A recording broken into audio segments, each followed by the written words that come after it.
창세기 4장 1절에서 12절입니다.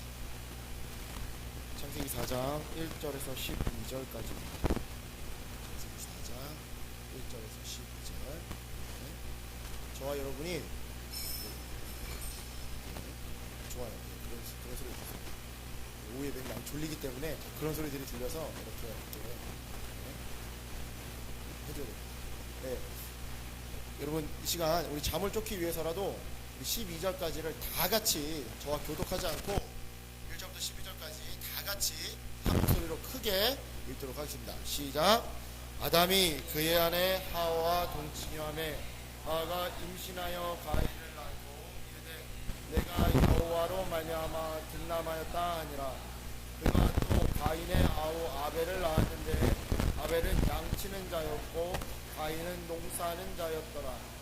세월이 지난 후에 가인은 땅의 소산으로 제물을 삼아 여호와께 드렸고 아벨은 자기도 양의 첫 새끼와 그 기름으로 드렸더니 여호와께서 아벨과 그의 제물은 받으셨으나 가인과 그의 제물은 받지 아니하신지라. 가인이 몹시 분하여 안색이 변하니 여호와께서 가인에게 이르시되 네가 분하여 함은 어찌 됨이며 안색이 변함은 어찌 됨이냐. 네가 선을 행하면 어찌 낯을 들지 못하겠느냐. 선을 행하지 아니하면 죄가 문에 엎드려 있느니라. 죄가 너를 원하니 너는 죄를 다스릴지니라. 가인이 그의 아우 아벨에게 말하고 그들이 들에 있을 때에 가인이 그의 아우 아벨을 쳐 죽이니라. 여호와께서 가인에게 이르시되 너의 아우 아벨이 어디 있느냐. 그가 이르되 내가 알지 못하나이다. 내가 내 아우를 지키는 자니이까. 이르시되 네가 무엇을 하였느냐. 네 아우의 핏소리가 땅에서부터 내게 호소하느니라. 땅이 그 입을 벌려 내 손에서부터 내 아우의 피를 받았은즉 네가 땅에서 저주를 받으리니 네가 밭을 갈아도 땅이 다시는 그 효력을 내게 주지 아니할 것이요 너는 땅에서 피하며 유리하는 자가 되리라. 아멘. 예. 오늘 설교의 제목은 주도권 싸움입니다. 주도권 싸움. 한 주 동안 어떤 말씀을 가지고 이렇게 은혜를 나눌까 생각을 하다가 마침 우리 포나무교회 대부분의 청년들이 이제 선교단체 수련회를 또 준비하고 있고 또 단기 선교를 준비하고 있어서 그들에게 좀 뭔가 내가 말씀으로 좀 도움이 됐으면 좋겠다라는 마음으로 오늘 이 본문을 정하게 됐습니다. 여러분, 헨젤과 그레텔 이야기 잘 아시죠? 그죠? 그리고 라푼젤, 그림 형제들의 이야기 잘 아시죠? 여러분, 근데 이 그림 형제 원작이 또 있다라는 거 알고 계시죠? 그래서 원작은 우리가 이렇게 접하는 그 소설보다, 이야기보다 훨씬 더 잔인하고 좀 그렇다는 거 여러분 알고 계시죠? 여러분, 항상 우리가 알고 있는 이 소설이나 뭐 이런 만화, 영화 이런 것들은 원작으로 비교해보면 이 원작이 훨씬 잔인하고 좀 이런 것들이 많습니다. 한 가지 예로 알라딘 이야기도 마찬가지입니다. 램프의 요정 지니가 나오는 그 알라딘 이야기도 원래 원작은 훨씬 더 좀 잔인하고 좀 징그럽고 좀 야비하고 그렇습니다. 그렇게 우리가 월트 디즈니 막 애니메이션에 나오는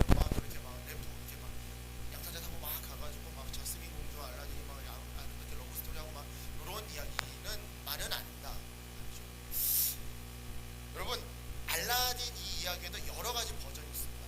그중 한 가지 버전은요 이러합니다. 알라딘은 이 램프의 요정을 부릅니다. 그리고 소원을 말하죠.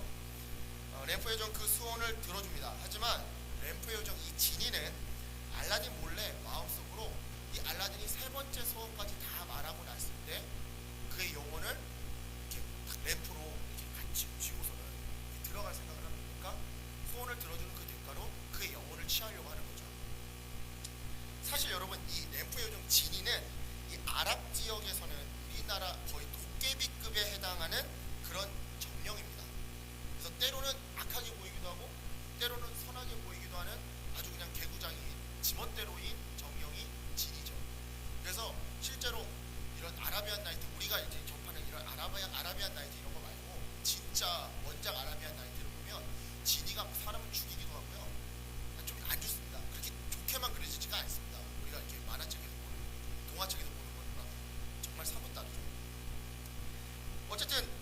이러한 진이의 변덕스러운 계획을 우연히 자스민 공주가 이렇게 지나가다가 듣게 됩니다.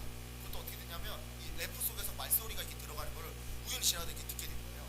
그래서 자스민 공주가 이 소식을 알라딘에게 전해줍니다. 그래서 알라딘하고 이제 자스민이 막 이렇게 계획을 해가지고 꾀를 내서 어떻게 하면 이제 이 지니의 이 위협으로부터 이겨낼 수 있을까 막 꾀를 보다가 결국에는 자스민 공주가 지략을 이렇게 펼쳐서 세 번째 소원까지 다 말하고 성취 응답까지 다 받아내고 나서는 결국 지니를 영원히 램프에 이렇게 봉인해가지고 그 램프를 막 땅속 깊이 묻어버리는 그런 이야기 버전도 있습니다. 여러분 어떠세요? 우리가 알고 있던 알라딘과 요술 램프랑 얘기가 많이 다르죠? 우리가 어렸을 때 읽거나 보았던 그 이야기 속의 관계로 그 알라딘과 지니의 관계가 보이십니까? 좀 서로 속고 속이는 그런 관계로 보시죠? 여러분 사실 원작을 보면요, 알라딘과 자스민 공주는 그닥 친한 인물들이 아닙니다. 그들은 어떻게든 지니를 속여서 그들의 소원만을 들으려고 하는, 듣게끔 성취하려고 하는 그런 인물들로 그려집니다. 그들의 소원을 위해서라면 악한 신이고 뭐 착한 신이고 상관없습니다. 그냥 겁없이 마구잡이로 부리면서 어떻게든 속이면서 부리면서 그 주도권을 잃지 않으려는 모습들을 계속해서 보여줍니다. 주도권 경쟁, 여러분 이것은 어찌 보면 인간의 본성적인 면이라고 할 수도 있을 것 같아요. 비단 램프의 요정 이야기라고 하는 이 픽션에서만 등장하는 모습이 아니라 우리의 삶이라는 논픽션 자체가 이 주도권 싸움 그 자체인 것 같습니다. 좀 크고 나면요, 부모님과 주도권 싸움을 하게 됩니다. 인생을 부모님 간섭 없이 자기 뜻대로 하고 싶어서 부모님과 이 주도권 싸움을 하게 되죠. 연애를 할 때도 그렇습니다. 은근슬쩍 자신이 원하는 어떤 연애 스타일과 또는 이 선택권을 고수하려는, 이 지키려는 보이지 않은 이 주도권 싸움을 많이 하게 됩니다. 그건 못하시나요? 연애하시고 회사 입사에서는 어떻습니까, 여러분? 회사 입사에서 어떻습니까? 그리고 정치인이 돼서는 어떻죠? 뭐 이건 말이 필요 없습니다. 회사에서 살아남는다는 것, 그리고 정치판에서 살아남는다는 것, 이거는 말 그대로 주도권 싸움의 한 복판에서 살아남는 것과 마찬가지입니다. 그렇다면 여러분 신앙생활은 어떨까요? 여러분의 신앙생활은 어떻습니까? 창조주 하나님과의 관계에서 우리는 주도권을 두고 우리 창조주 하나님과 경쟁하고 씨름하고 있지는 않습니까? 주님 뜻을 모르겠고요. 일단은 이거부터. 구세주 예수님과의 관계에서 우리는 주도권을 두고 예수님과 경쟁하고 있지는 않습니까?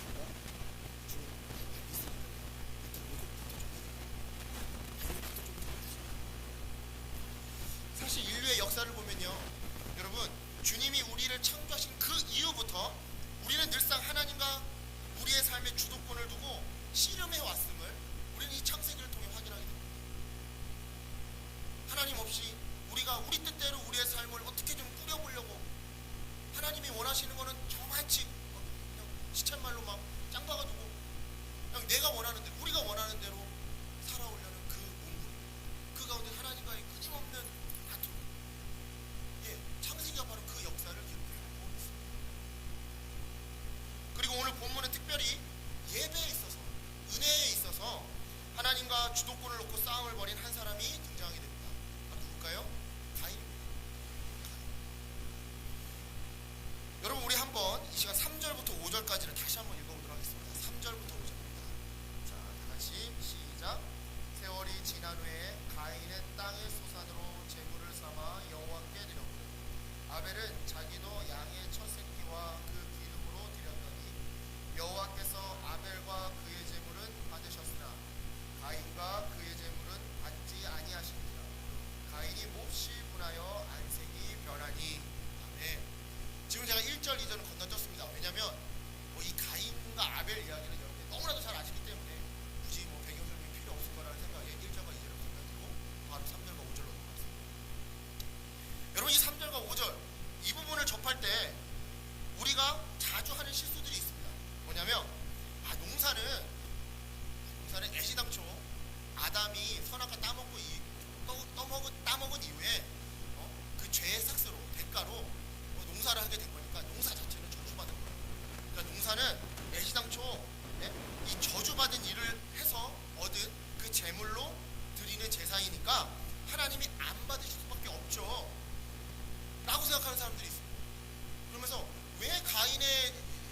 예배는 하나님께서 받으셨고 아벨의 예배는 왜 안 받으셨냐 할 때, 그거는 가인의 농사는 아담 때부터 저주받은 일이니까 안 받으신 거고 아벨은 그게 아니니까 받으신 거죠. 이렇게 말하는 사람들이 많다는 거예요. 아닙니다.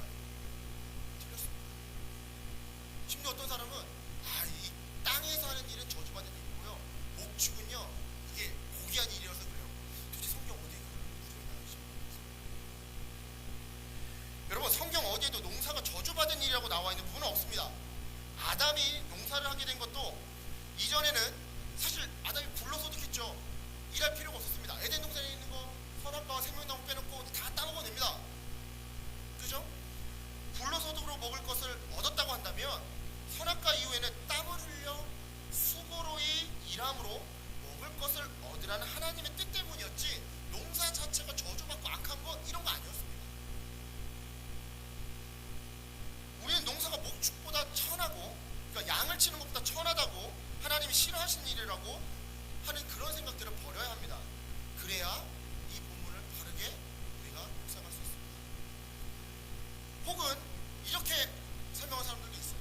저는 어렸을 때 막 이렇게 설명했어요. 아벨은 여기에 첫 새끼와 그 기름을 드렸다는 구절을 증거로 드시면서, 가인은 좀 오래 둔 거, 창고에 오랫동안 이렇게 묵혀놨던 거, 그거 드려가지고 하나님이 예배 안 받으신 거야. 막 저는 유초등부 때 막 이런 얘기까지 들었습니다. 근데 근거가 없습니다. 이것도 사실은 여러분 근거가 없어요. 성경 어디에도 가인이 썩은 곡식을 드렸다거나 그가 첫 열매가 아닌 둘째, 셋째 열매를 드렸다는 말은 없습니다.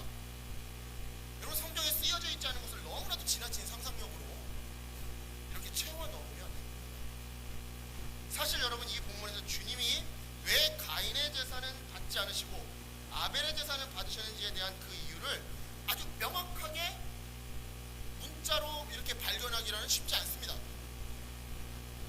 다만 4절에서 주님이 아벨의 제물뿐만 아니라 아벨이라는 그 사람 자체를 동시에 받으셨지만, 5절에서 주님은 가인의 제물뿐만 아니라 가인이라는 그 사람 자체를 동시에 받지 않으셨음을 알 수 있는 정도입니다. 그런데 우리가 한 가지 여기서 확신할 수 있는 것이 있습니다. 그게 뭐냐면, 가인이 자신의 제사를, 자신의 예배를 하나님이 받지 아니하셨음을 알았다는 것입니다. 제가 무슨 초등학교 조회 교장 선생님, 잠 깨라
문에 엎드려 있느니라.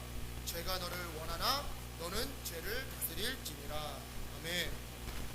그렇습니다, 여러분. 가인은 예배를 드리기 이전에 선을 행하지 않았습니다. 그래서 오늘 본문에서 네가 선을 행하면, 네가 선을 행하였다면 이라고 주님이 말씀하고 계십니다. 그러할때 그의 예배는 드려지지 않았고 그는 분함으로 그의 안색이 변하여 얼굴을 참아 주님 앞에서 그리고 형제 앞에서 들지 못할 정도가 되었습니다. 여러분, 그렇다면 선을 행하지 않았다라는 것은 도대체 무슨 뜻일까요? 선을 행하지 않았다, 도대체 이건 무슨 뜻일까요? 선을 행하지 않는다는 것은 예배의 주도권과 인생의 주도권을 하나님께 내어드리지 않고 자신이 쥐고 흔드는 것을 말합니다. 제가 하나님이 되어서 한번 가인한테 말을 한번 해보겠습니다. 가인아, 네가 평상시에 선을 행하였다고 한다면, 네가 삶에서 인생의 주도권을 내게 온전히 내어줬다고 한다면 어찌 너의 예배가 받아들여지지 않아서 어찌 네가 분함으로 고개도 못 드는 상황이 되었겠니?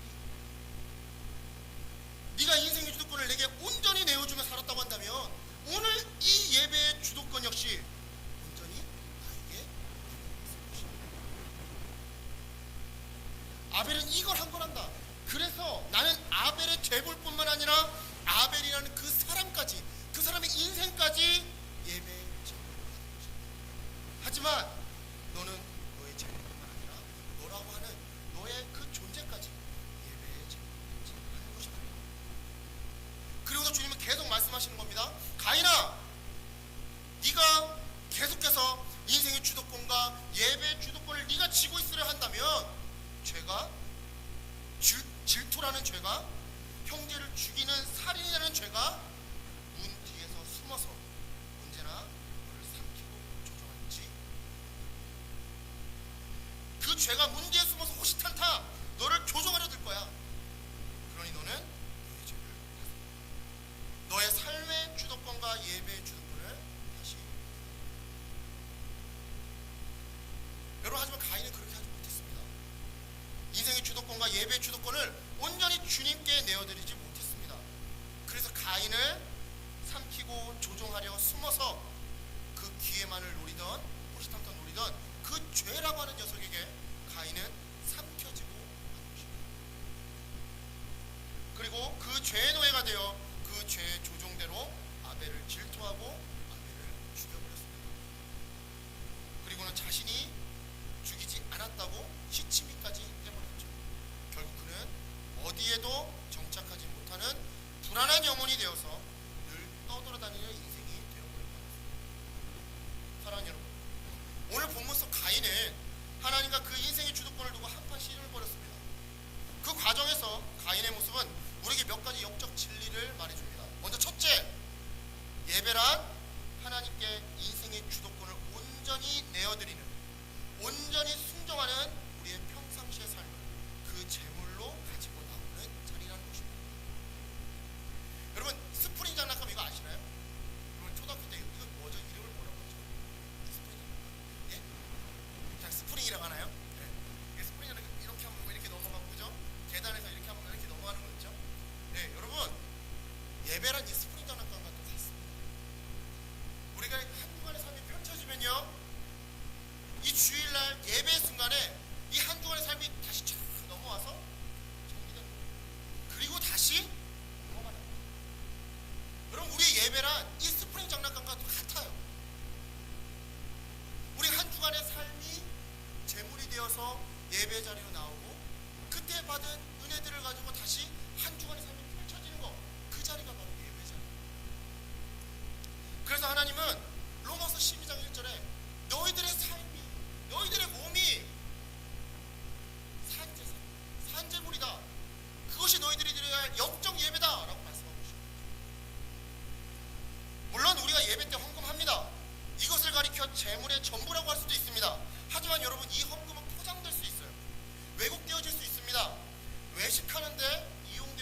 번째로 인생의 주도권과 예배의 주도권은 온전히 하나님께 있다는 것을 말해줍니다. 여러분, 우리는 간혹 이런 고백들을 할 때가 있어요. 에이, 하나님, 주님, 쟤는 나보다 더 막 사는 것 같고, 아, 그런 것 같은데 쟤는 막 취업 잘 되고, 왜 저렇게 쟤는 달란트가 많은 거죠? 에이, 주님, 저는 쟤보다 헌금도, 예? 저는 쟤보다 헌금도 더 많이 하고 교회에서 섬기는 것도 더 많은데 왜 쟤한테는 응답해 주시고 왜 저한테는 응답해 주시지 않는 거죠? 아니, 쟤가 저 친구보다 더 믿음이 좋아 보이는데 쟤는 교회에서 막 뭐하고 섬기고 왜 저는 사람들이 저를 찾아주지도 않죠? 인정해 주지도 않죠? 제가 더 열심히 해 교회 막 예배 빠지지 않고 나오고 쟤는 어쩌다 한 번 나오는 것 같은데 쟤는 예배만 나오면 막 눈물 줄줄 흘리고 막 은혜 받았다 그러고 막 나누는데 나는 뭐 매주 나오는데도 뭐 별로 은혜 받는 것 같지도 않고 나는 왜 그러죠? 우리 간혹 이럴 때가 많습니다. 여러분, 하나님께 화를 내면 이거는 부당하다고, 이거는 말도 안 된다고 말할 수 없습니다.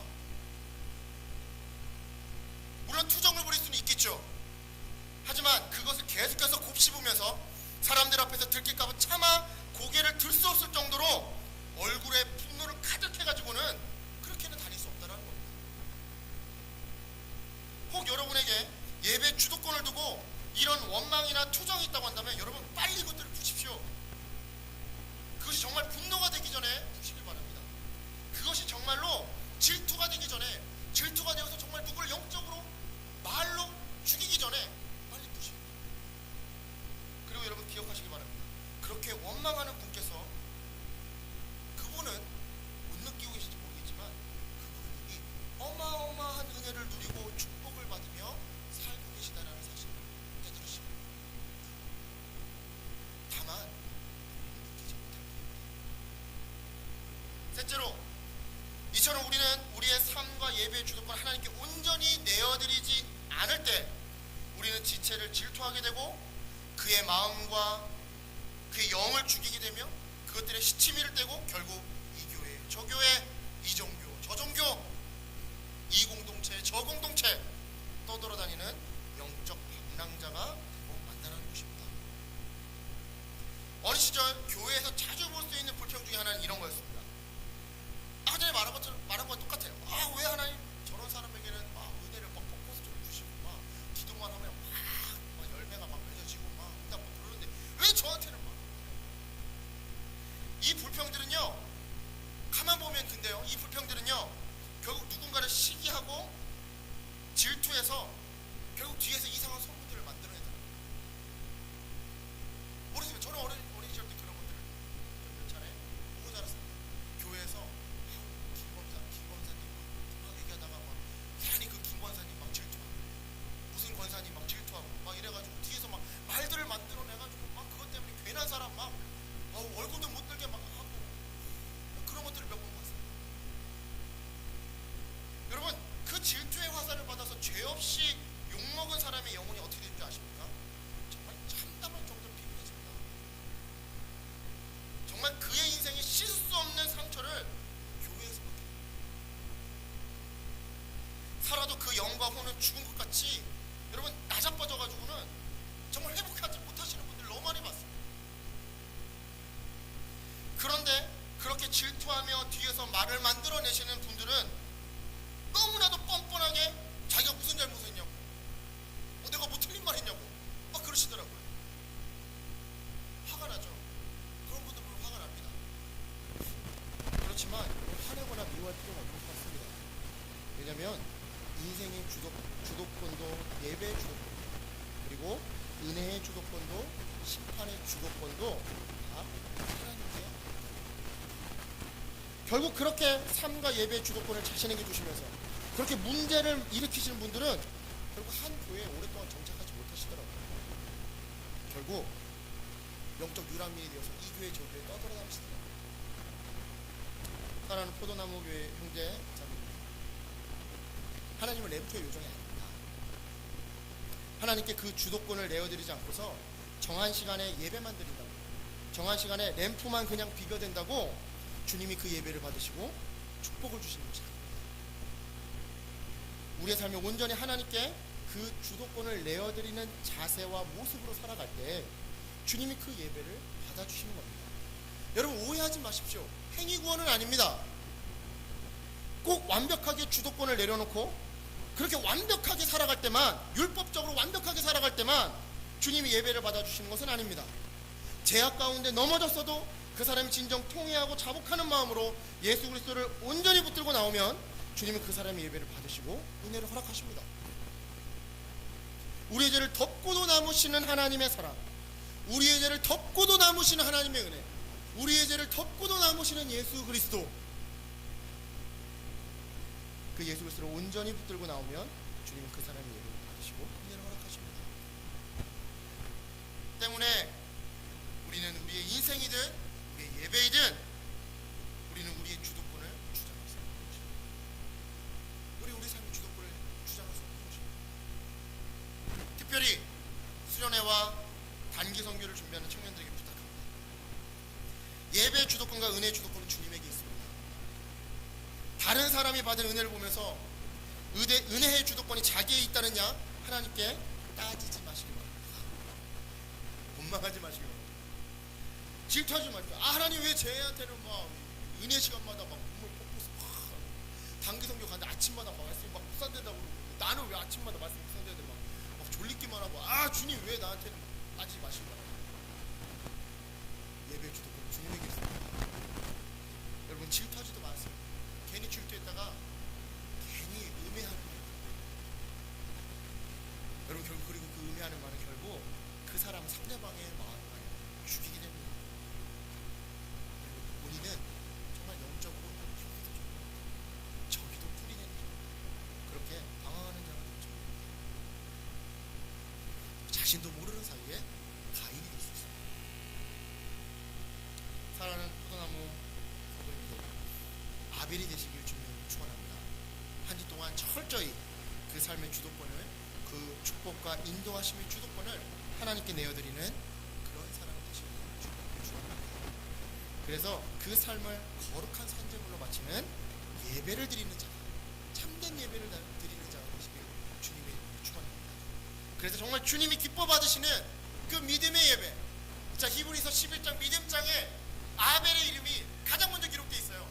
많은 믿음의 선조들이 있지만 예배의 믿음, 아벨이 가장 먼저 위에 있어요.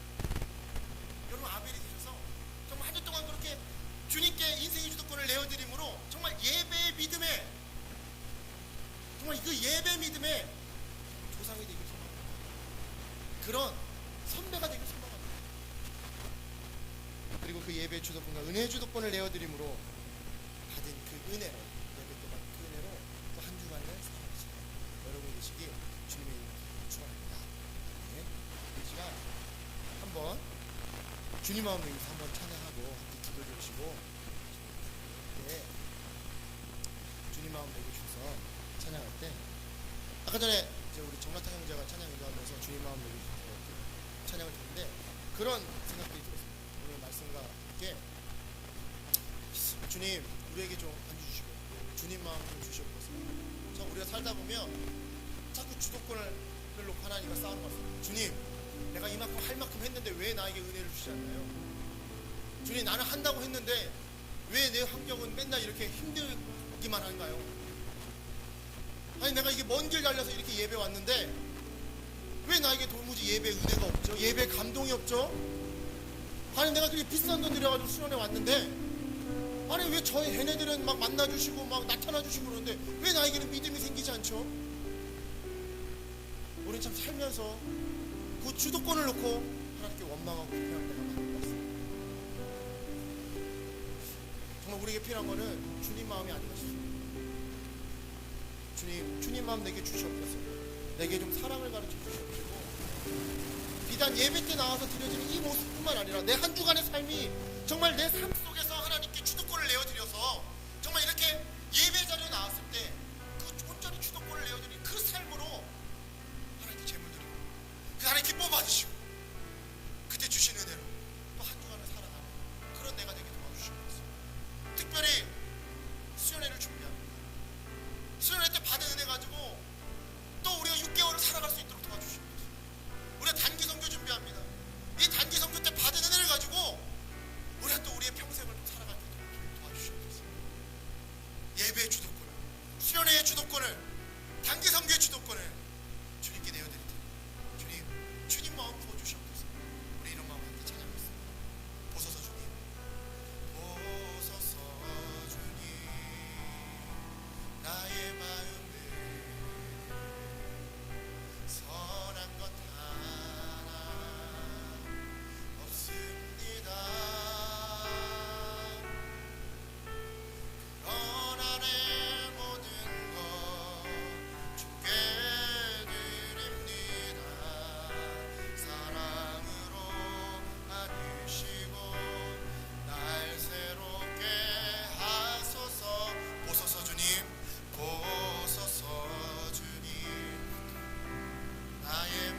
주님 마음 내게 주소서.